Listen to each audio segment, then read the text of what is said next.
El anglicanismo, o la Iglesia inglesa, es una doctrina religiosa cristiana derivada del catolicismo, que se inició en Inglaterra durante el siglo XVI.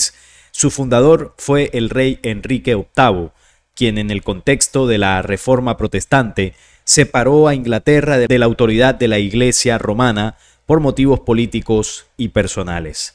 En la actualidad, esta religión es conocida como Comunión Anglicana y reconoce al arzobispo de Canterbury como su líder espiritual. Reúne a unos 90 millones de fieles, la mayor parte de ellos en Gran Bretaña y el resto en países que fueron colonias británicas como Australia, Canadá, Sudáfrica o Nueva Zelanda. A pesar de sus diferencias con el catolicismo, tiene más similitudes con la Iglesia romana que otras vertientes protestantes, como el luteranismo y el calvinismo. En 1517, el monje y teólogo alemán Martín Lutero criticó diversas prácticas de la Iglesia católica, entre ellas la venta de indulgencias y la acumulación de bienes materiales. Su prédica a favor de un retorno a los valores del cristianismo primitivo y en contra de la autoridad del Papa dio origen al protestantismo, un movimiento religioso que en poco tiempo se extendió en gran parte del norte de Europa. En ese contexto, el rey Enrique VIII solicitó al Papa Clemente VII la anulación de su matrimonio con su primera esposa, la española Catalina de Aragón, con la cual no había podido tener un heredero varón. Como el Papa se negó, en 1534 Enrique VIII sancionó el Acta de Supremacía, por la cual se autoproclamó máxima autoridad de la Iglesia de Inglaterra.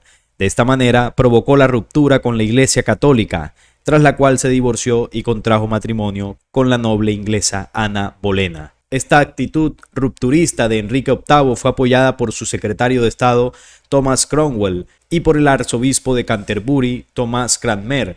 Fue rechazada en cambio por el humanista Tomás Moro, quien se negó a aceptar el Acta de Supremacía, por lo que fue condenado a muerte. Durante el reinado de Enrique VIII, Cromwell y Cranmer establecieron las primeras estructuras doctrinales y litúrgicas del anglicanismo y en 1939 promovieron la disolución de las abadías y monasterios católicos, confiscando todos sus bienes.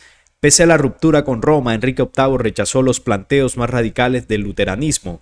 Por esa razón, el anglicanismo es considerado una forma de cristianismo intermedio entre el catolicismo y el protestantismo. El anglicanismo estuvo en peligro de desaparecer durante el reinado de María I, hija de Enrique VIII y Catalina de Aragón. La reina intentó reimplantar el catolicismo y mandó quemar en la hoguera a Tomás Cranmer. La muerte prematura de María llevó al poder a su media hermana Isabel, hija de Enrique VIII y de Ana Bolena.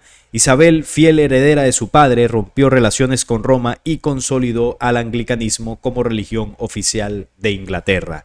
Durante su reinado, el Parlamento aprobó un acuerdo religioso que definió al anglicanismo como una iglesia que era a la vez católica y reformada, con el monarca inglés como jefe supremo. Las principales diferencias entre el anglicanismo y el catolicismo son las siguientes. En el anglicanismo no existe el celibato sacerdotal, mientras que en el catolicismo es obligatorio para todos sus miembros. Los pastores anglicanos tienen permitido casarse y tener hijos. El líder de la Iglesia anglicana es el arzobispo de Canterbury, por lo que se desconoce la autoridad del Papa, jefe espiritual de la Iglesia Católica Apostólica Romana. El anglicanismo más liberal acepta el sacerdocio femenino, mientras que en el catolicismo se encuentra prohibido. Parte de la comunidad anglicana acepta el matrimonio homosexual, que desde un principio no es aceptado por los católicos. Además de la Biblia, las bases doctrinales del anglicanismo son los 39 artículos y el libro de oración común, donde se especifican las creencias y doctrinas anglicanas. La Biblia puede ser interpretada libremente por la razón individual. La Iglesia anglicana solo reconoce 2 de los 7 sacramentos aceptados por el catolicismo, que son el bautismo y la Eucaristía. Al igual que en el luteranismo, los anglicanos están a favor de la justificación a través de la fe. Esto significa que para acceder a la salvación, lo único necesario es creer en Dios y arrepentirse de todos los pecados. La Iglesia anglicana se divide en 3 ramas, las cuales se diferencian por su perspectiva sobre algunas doctrinas bíblicas. Estas ramas son las siguientes: conservadores o anglo-católicos. Aceptan los 7 sacramentos católicos, así como también la veneración de las imágenes de los santos. Evangélicos son el sector mayoritario y los que sostienen la perspectiva más reformada dentro del anglicanismo, aproximándose al calvinismo.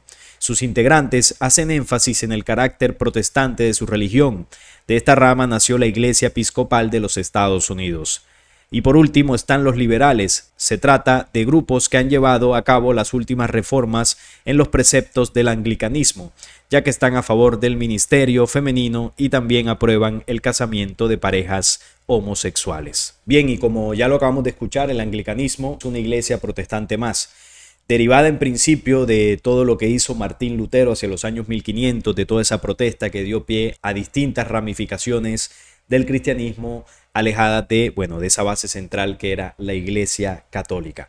Mucha de esta gente comenzó pues a hacer sus doctrinas aparte y las distintas vertientes protestantes que fueron surgiendo tiempo después, como los testigos de Jehová, los mormones, los adventistas y demás corrientes protestantes que ya conocemos. Esta básicamente, el anglicanismo, que significa la Iglesia de Inglaterra, tiene su líder y su fundador, que es este señor que vemos en imágenes, que es el rey Enrique VIII. Este fue el que inició todo esto, básicamente por una cuestión personal, ¿no? Él quería divorciarse de su primera esposa y la Iglesia Católica pues no le aprobó el divorcio. Y él dijo, pues si no me lo aprueban, entonces yo armo otra iglesia donde sí me pueda divorciar y donde me pueda casar cuantas veces quiera, pueda tener las esposas que quiera, los hijos que quiera y estar alejado del celibato de la Iglesia Católica. Eso fue básicamente lo que hizo este señor. El anglicanismo nace por eso. Luego pues ya hicieron otras cosas, modificaciones que lo distaron más de lo que es la Iglesia Católica, aunque se parece bastante, ¿no? Las iglesias, las vestimentas, algunas prácticas tienen mucha relación con la Iglesia Católica, conservan mucha semejanza en comparación a otras protestantes. Pero hablando de Enrique VIII, él era hijo del rey Enrique VII y de Isabel de York, y se convirtió en rey cuando solo tenía 17 años. Cuándo ocurrió esto y cómo le preparó su vida temprana para el papel de rey. Él nació en el 28 de junio de 1491 en el palacio londinense de Greenwich. Tenía 3 hermanos, Arturo, Margarita y María.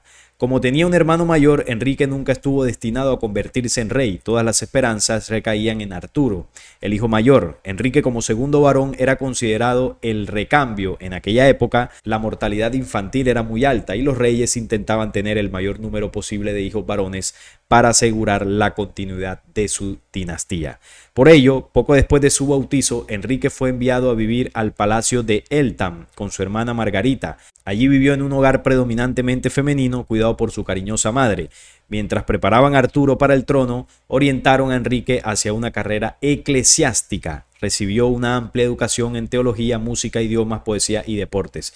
De aquí es donde él obtuvo los conocimientos eclesiásticos, religiosos, para primero pues hacer parte de la Iglesia Católica, porque él era católico, y luego para tener los fundamentos para crear una nueva doctrina. Por eso él tenía todos los conocimientos necesarios para hacer lo que luego se convirtió en el anglicanismo. Arturo, el hermano mayor de él, murió el 2 de abril de 1502 tras padecer la enfermedad del sudor a los 11 años. La vida de Enrique cambió de la noche a la mañana. Justo antes de cumplir los 13 años, se unió a la casa real. Su padre era extremadamente sobreprotector y Enrique no podía ir a ninguna parte sin escolta. A pesar de su educación protectora, Enrique pronto prosperó, se convirtió en un joven encantador y consumado, escribía música y poesía y practicaba todos los deportes que podía. Y el 21 de abril de 1509 murió Enrique VII. Esto convirtió a Enrique VIII en el rey de Inglaterra con solo 17 años. Pasó la noche anterior en su coronación en la Torre de Londres y luego encabezó su procesión hasta la abadía de Westminster. Y así fue como Enrique VIII se convirtió en rey, y hacia el año 1534, como lo escuchábamos ahorita, él da origen, por todo este desacuerdo con la Iglesia Católica, da origen a la Iglesia Anglicana. Pero el señor Enrique VIII no estuvo alejado de las polémicas. Recuerden que vengo haciendo una saga del origen, ¿no?, de las distintas religiones, las religiones más famosas. Y curiosamente, los fundadores de estas religiones tienen muchos detalles que los aleja de ser unos santos en el tema de fundar una religión, porque uno creería que aquel que funda una religión es porque tiene dones divinos, porque tiene el don del espíritu, porque fue elegido por Dios. Pero no, la mayoría de estos señores eran hombres normales, llenos de errores, algunos con fantasías locas, con supuestos contactos de ángeles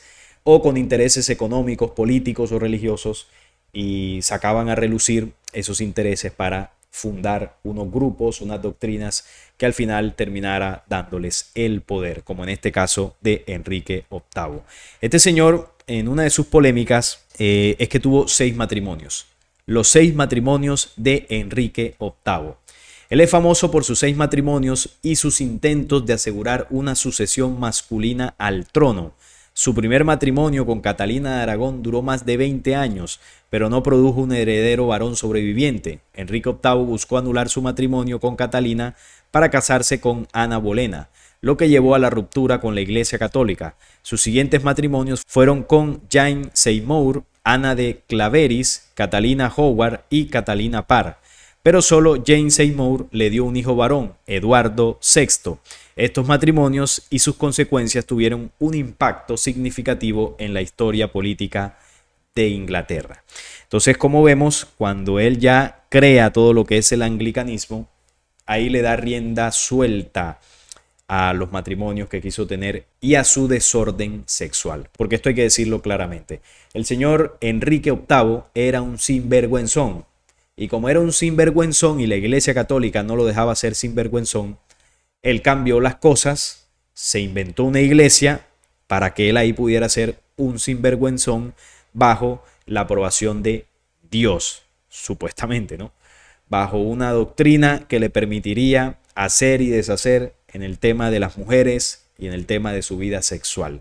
Entonces, en la iglesia anglicana, los sacerdotes pues pueden hacer este tipo de cosas, ¿no? Al contrario de la Iglesia Católica, donde son célibes y ambos extremos son negativos. El tema del celibato, yo lo he hablado muchas veces acá, promueve cosas como lo que hemos visto en la Iglesia Católica de los escándalos con el tema de los infantes, todos los problemas que han tenido los curas en este tema tan delicado. Y esto en parte es por el celibato. El celibato lo que busca como práctica es reprimir las energías naturales de la sexualidad, que es algo pues completamente sano. Después que usted viva su sexualidad sin ningún tipo de promiscuidad, de una manera limpia y de una manera sana, no hay ningún problema porque eso es natural. Pero si usted se va al otro extremo, que ya empieza a desbordar sus instintos más animales, como en el caso de Enrique VIII, pues ahí ya la cosa también se sale de control. Entonces es un punto medio, un equilibrio, donde usted no se niegue a esto, pero tampoco se desborde de forma animalizada. Así que la Iglesia Católica promueve un extremo y el anglicanismo promueve el otro. Ambas corrientes están desequilibradas. Así que es eso, ¿no? El señor Enrique VIII quiso darle rienda suelta a eso. Otro dato perturbador del señor Enrique VIII eran algunas de las cosas que tenían que hacer sus sirvientes, los sirvientes más cercanos a él en cuanto a su vida privada. Vamos a ver por acá. Cualquiera que fuera al palacio en el que se alojara Enrique VIII, el centro de la corte era su cámara privada, como su habitación. La suite de habitaciones de Henry con su dormitorio como el santuario interior. A los caballeros de la cámara les pagaban para que fueran toderos y amigos del rey. Él tenía sus sirvientes de confianza. Un poco más íntimos eran los mozos de cámara. No solo eran los amigos de Enrique, sino que le ayudaban a vestirse. Es decir, él tenía ahí un grupo de hombres muy cercanos que lo veían desnudo siempre, le ponían la ropa, lo ayudaban a vestirse. Y eso a mí me parece como medio rarongo, ¿no? Le llamaban los mozos de cámara. Así que a mí eso me parece un poco extraño porque imagínense usted siendo varón y pidiéndole a 2, 3, 4 hombres que le ayuden a vestirse, ponerse la ropa o quitársela. Esto también podría estar relacionado con el mismo desorden sexual que tenía Enrique VIII. La intimidad en la corte de Enrique VIII podía, sin embargo, ganarse de otras maneras. Un grupo de 6 lores del cuerpo trabajaban en la habitación del rey por turnos. Lo despertaban a las 8 de la mañana, lo acostaban y controlaban el acceso a él por la noche. También le ayudaban a cambiarse el chaleco y los pantalones y le ayudaban a comer. Eran unos señores que estaban ahí pendientes toda la noche cuidándolo para ver qué era lo que él iba necesitando. Pero habían algunos aún más íntimos, ojo con esto. Pero la posición más íntima de todas era la del groom of the stool, o literalmente mozo del taburete, o mozo del inodoro, como lo conocemos hoy en día, refiriéndose al mueble en el que se hacían las necesidades. Aunque en un siglo después parece que empezó a perder ese significado y a adoptar el otro que tiene esa palabra en inglés como mozo de las heces, más perturbador aún. En cualquier caso, ambos eran apropiados, pues básicamente se trataba del hombre que le ayudaba al rey cuando hacía sus necesidades. Enrique VIII confiaba tanto en esta figura que lo llamaban los principales caballeros de la cámara. Entonces, ¿qué tenían que hacer estos señores? Cuando aquí Enrique hacía sus necesidades, estos señores estaban ahí pendientes para limpiarlo cuando él terminaba. Imagínense usted ese trabajo tan feo, ¿no? Que tenían estos señores íntimos del rey. Entonces él hacía ahí sus necesidades y estos señores como que le limpiaban la cola, supongo, ¿no? Que hacían eso, por eso eran tan íntimos del rey. Desde la época de Enrique VII en adelante, ese mismo hombre también estaba a cargo del bolso privado, era el tesoro personal del rey. De hecho, prácticamente dirigía la política fiscal de Inglaterra. Entonces vemos esta parte, ¿no? Bastante extraña, bastante turbia de la vida de Enrique VIII, pero que no era el único. Si usted investiga sobre los reyes de Inglaterra y de las distintas monarquías en el pasado, no se alejan de esto.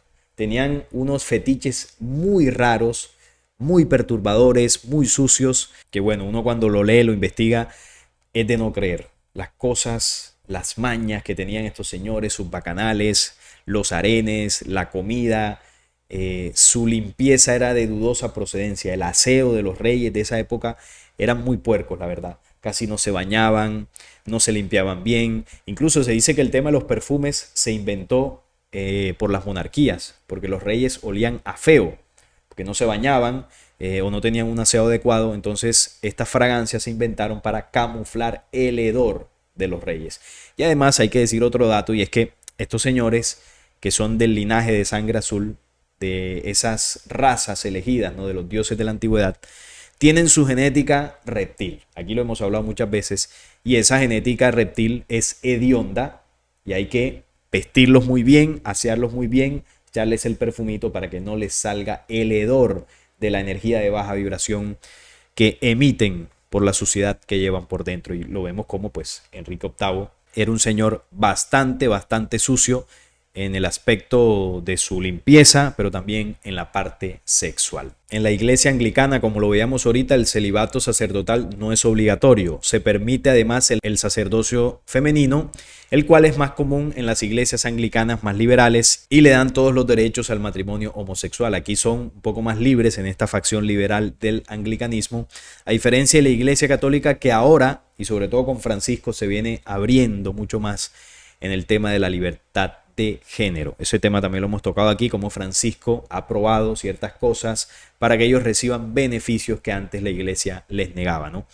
No veneran a los santos, aunque pueden aparecer imágenes en sus iglesias. Se hace una clara diferencia entre adorar imágenes y utilizar imágenes en los cultos. La iglesia sigue una forma de gobierno episcopal y se encuentra dividida en dos provincias, Canterbury y York. Las provincias están separadas en diócesis, las cuales están dirigidas por obispos y parroquias.